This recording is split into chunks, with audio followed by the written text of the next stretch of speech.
এটা কোন ডালি না খেচড়ি? ওরা খেচুড়ি বসছি না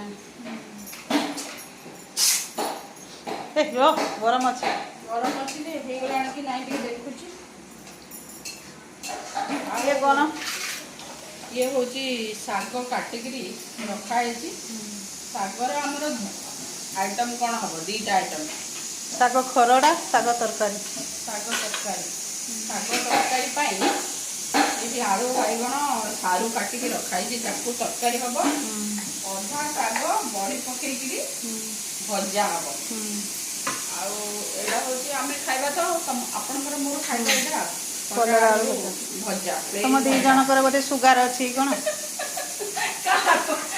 ଆରେ ଇଏ ବା ଭୋଜି ଖାଇଯିବେ, ଓହୋ। ଆପଣ ଖାଇବେ କଲରା ଭଜା, ମୁଁ ଖାଇବି କଲରା ଭଜା ହେଲା। ଆଉ ସେଇଠି କାହାର ଭାଗ ଦବାନି ଆମେ ଦି ଜଣ। ନାଇଁ ତମର ଫିଗର ସମାନ ସମାନ ତ ସେଥିପାଇଁ କଲରା ଭଜା ଖାଉଛ। ଆଉ ଏଇଠି ଆସନ୍ତୁ, ଏଇଠି ଆସନ୍ତୁ।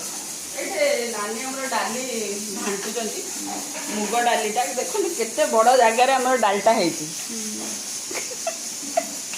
ପାଣି ମିଶିବ। ଓହୋ, ପାଣି ମିଶିଲେ ଅଧିକା ହେଇଯିବ। କରିବା ପାଇଁ କମ ପାଣି। ଆଉ ଏଇଠି ସଜନା ଛୁଇଁ ଆଳୁ ବାଇଗଣ ଗୋଟେ ଦେଶୀ ତରକାରୀ ହେଉଛି। ତମ ଗାଁରୁ ମୁଗ ଦେଶୀ ମୁଗ ହେଇଛି। ଏଇଟା ଆମ ନାନୀଙ୍କ ଘର ବାପା ଘର ପଠେଇଥିଲେ ମୁଗଟା। ଆଉ ଏଇଠି ବେସର ବସିଲାଣି, ସୋରିଷ ମସଲା ଆଉ ବଡ଼ି ଯେଉଁ ଆମର ଛାତ ଉପରେ ହେଇଥିଲା ସେ ବଡ଼ି ପକେଇକି ବେସରଟା ହେବ। ସଜନା ଛୁଇଁ ଆଳୁ ବାଇଗଣର ଗୋଟେ ବେସର। ଆଉ ଆଉ କ'ଣ କ'ଣ ସବୁ ହେଲା? ଭାତ ହେଲା, ବେସର, ଶାଗ ଭଜା, ଆଉ କଲରା ଆଳୁ ଭଜା, ଶାଗ ତରକାରୀ।